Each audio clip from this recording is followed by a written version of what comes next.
YA nerds, my name is Kaye and I like to read a lot, and welcome to another week of Kaye Reads a Lot. I know it's been a couple of weeks. I'm going to try to upload 2 videos this week and 2 videos next week. No promises, my life is literally crazy right now. For those who don't know me, in real life, I have finally been hired as a full-time librarian at my dream library. So it's just been like really busy and really crazy, and I'm getting used to like working like a normal human being instead of working 2 jobs, and I don't know, having all this extra time on my hands has made me not make videos. Can't explain it, don't know, but it is also Pride Month, and as a queer person, I know it is my duty to talk about queer YA. So I wanted to make some videos and try to at least give 4 out for June because it is important. And there are some really good books that have come out this year that I am going to talk about, or that have come out last year. Recent books, basically, that have come out. I'm not going to talk about books from the 90s or the early 2000s. I think the oldest book maybe is from like 2019. So we're doing good. I'm doing better on this. It's only been like 2 years since I started doing these videos. 3 years probably. And now we're finally talking about current books. Anyway, so today I wanted to talk to y'all about The Way to the Stars by Kaye Ancrum. This book was published March 19th, 2019, which is actually my little sister's birthday. It's a sci-fi light book. Diet sci-fi is what I keep calling it. The author also called it that. Yes, it's by Kaye Ancrum. I've reviewed her books before. She's coming out with a new book, I think, like on the 22nd of June that I'm really excited about. So I kind of want to talk about this one, like in preparation for her next one. And also this sucker is 384 pages. It doesn't feel like it. I mean that with love. There are a lot of parts that are really short. Like this is a whole chapter. You know, so it is one of those books that like once you get going, you don't stop. And I think I was up to like 3 in the morning reading this on a couple of occasions. I have insomnia anyway, so it's not, you know, that doesn't mean anything. But it did take me 3 days to read this sucker, and that's definitely why. Also, as always, like her book covers are gorgeous. That's the main character, Ryan, right there. And she's got like cool page things going on. Like, I loved this. I loved that you can kind of see the waves and how they like narrow out towards the beginning. And this was a really cool book to read. So let's talk about it.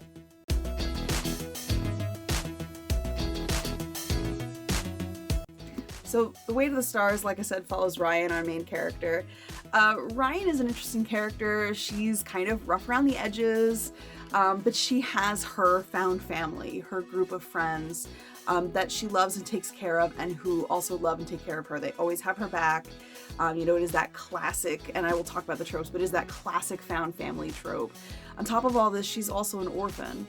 Her parents died in a tragic accident, and she is, I don't want to say stuck, but she is kind of stuck taking care of her younger brother who has selective mutism, and her younger brother is also a teenage father.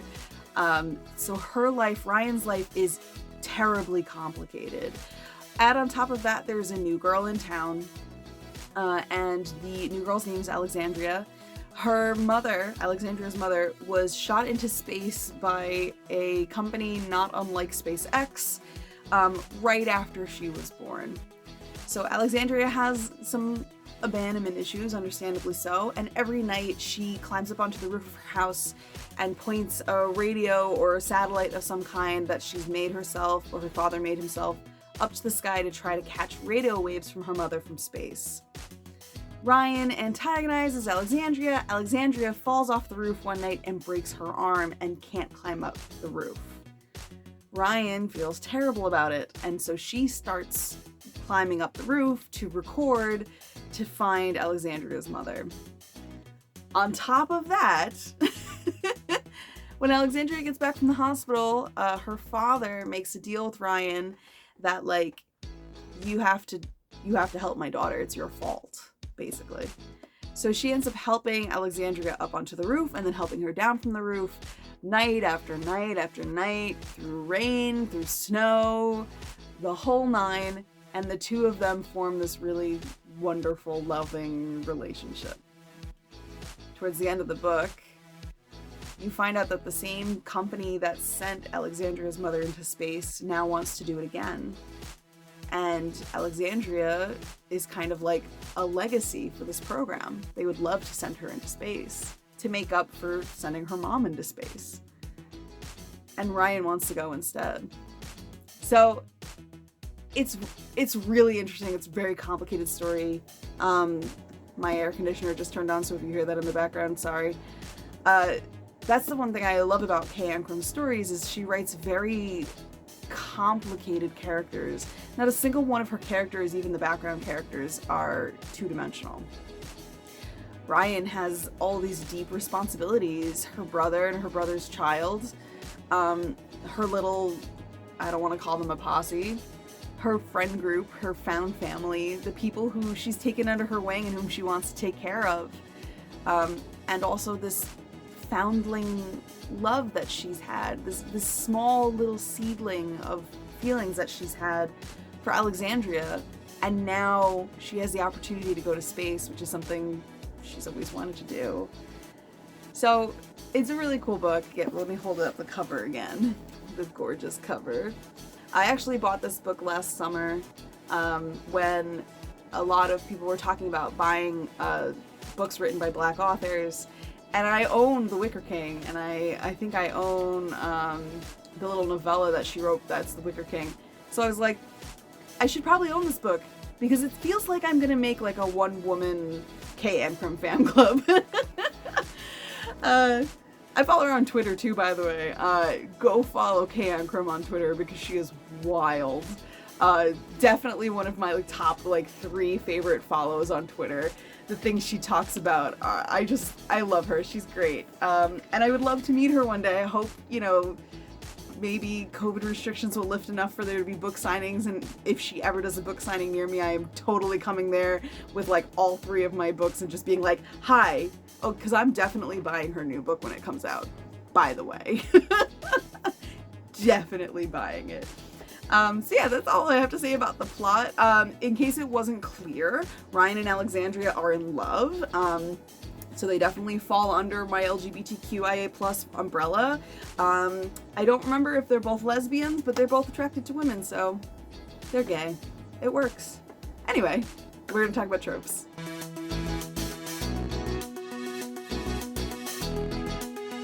There are quite a few tropes in this. I did mention one earlier, but I want to talk about the other ones really briefly. As always, these tropes are made up by me and some other librarians and some friends. Hi, Tessa. And the cool thing about all these tropes is, they were compiled together with a group of people working on them, but they're also kind of pulled from a bunch of different places. Some of them are TV tropes, some of them are fan fiction tropes, and some of them are just things that we've made up. So that makes it really interesting. If there's a trope that you would like me to cover that I haven't, or if you think this book has a trope that I'm not about to talk about, please leave me a comment. I'll probably reiterate that again at the end of this segment thing. Anyway, so we have Clueless Adults. The only adults in this book are Alexandria's dad, and a teacher. Alexandria's mom exists, she's alive, she's not dead. But she's so far out in space, there's no way to send a message to her. You can only receive messages from her, so she really is clueless in that regard too, I guess. But Alexandria's dad doesn't really know how to help his daughter, doesn't really know what she needs, what she wants to survive. And even the teacher, who gets involved early on with Ryan and Alexandria, she kind of takes a step back and isn't really sure what to do regarding their relationship early on, and even Ryan's decisions about space and all that jazz. So there you go. We have communication is key.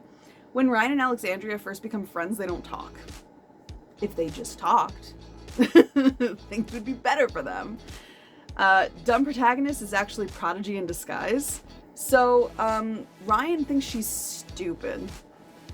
She has no self-esteem with regards to, her intellect. But she's actually really smart, in, other ways. So she's really good at, interpersonal relationships. Obviously, she has, her whole group of found family. And she, really understands Alexandria on, a different level. So she's smart in, these other ways that make her good for the story and good for, this environment that she's in. We also have enemies to lovers. If that's not obvious, I don't know what is. Found family, which I already talked about. New kid. Alexandria is the new kid. It causes drama at the school. Done. Screw math. I'm pretty sure Ryan hates math.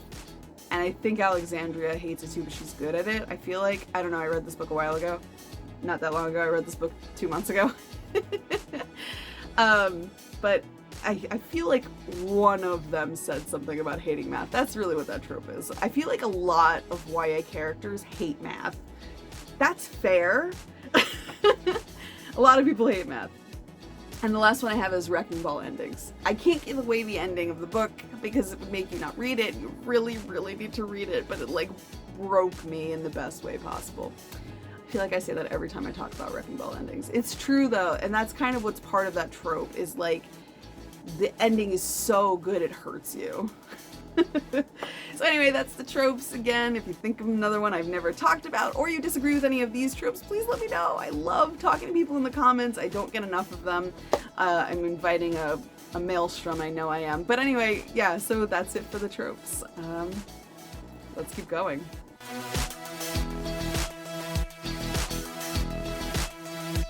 All right, Readalikes. I'm not gonna sing a song because I'm trying to like be faster with my reviews.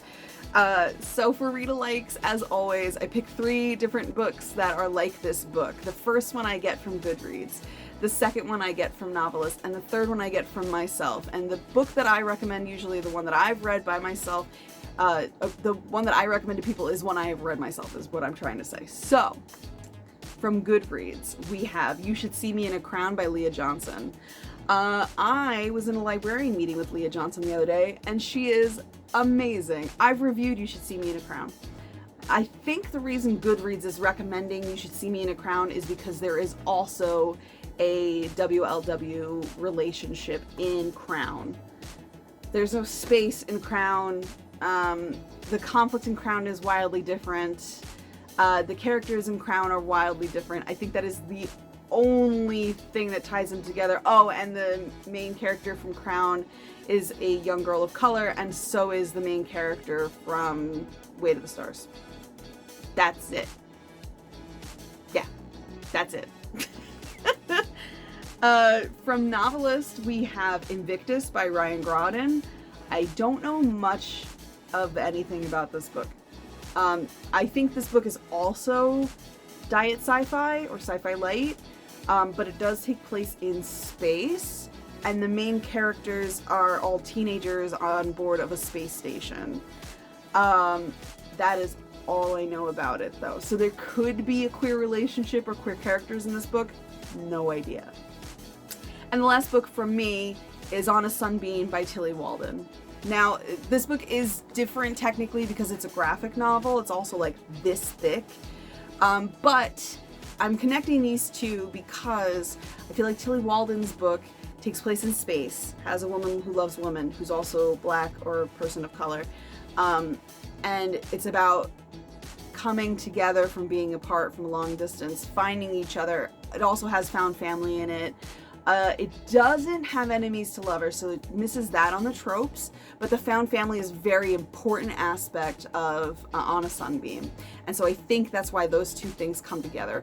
Also, the ending of On a Sunbeam destroyed me, just like the ending of Stars. So I think that's why I'm connecting those two together. Anyway, those are my recommendations. Let me know what you all think. If you've read any of these and you agree, like, totally cool, awesome. If you have a book that you want to recommend to me that you want to see me review, please leave me a comment down below. I'm always looking for more books to read and review, even though, like, my TBR list is really, really deep right now. But I'll get to it. It'll happen, maybe, eventually, if I like the book enough. Because we all know if I don't like a book, I don't finish it.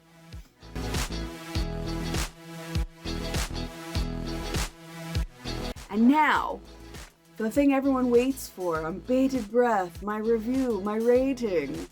I'm giving this one an 8 out of 10. Because it's great. It's amazing. I love Kaye Ancrum. There were a couple of little things that I didn't really like about the book that are small and like minuscule and probably just only me. Of course, I can never remember what they are whenever I say that. I feel like I've said that about a few books and I'm like, I don't know. But like, you know, I appreciate Kaye Ancrum. Again, her characterization is really good. And I think she definitely understands teenagers. And there, like I said, there were just a few small little things. I was happy with the ending, even though it was a little, if I say cliche, is that gonna give it away? It's not gonna give it away. But it was good. Everything about it was good. I think maybe my one problem was like there were some inspirational quotes at the end of the book, and I was kind of like, why? Also, I think even though it is science light or diet science fiction, and I appreciate that because, you know, I get like not having a science brain. I do read sci-fi, so part of me I think wanted like a little bit more of like, how did her mom go out in space? Like what did she go through with that? Like, what's the technology? Just a little bit. But I get why that's not in there. It's not really a major part of the book. The book is more about relationships. The book is more about connecting with other people. The book is more about recovering from trauma. And that's really more about what the book is about. And I totally get that. So 8 out of 10 for this book. I'm gonna try to review another book and have that release on the same day as I'm releasing this video. We will see. And hopefully that means I will have 4 videos for Pride. We will see. I'm gonna try. Maybe one of them will be a graphic novel, because I've also noticed I haven't reviewed graphic novels in a really long time, and I have a lot. This isn't even all of them. This is only 2 shelves out of 1, 2, 3, 4, 5, 6, 7, 8, 9 shelves, not including the ones that I can't fit on the shelf. So there you go. That's it for this review. Again, feel free to comment if you want to like and subscribe. That's entirely up to you. Once I get to 100 subscribers, we might do some giveaways. We'll see what happens. And that's really all I have to say about this book. So, peace out, YA nerds.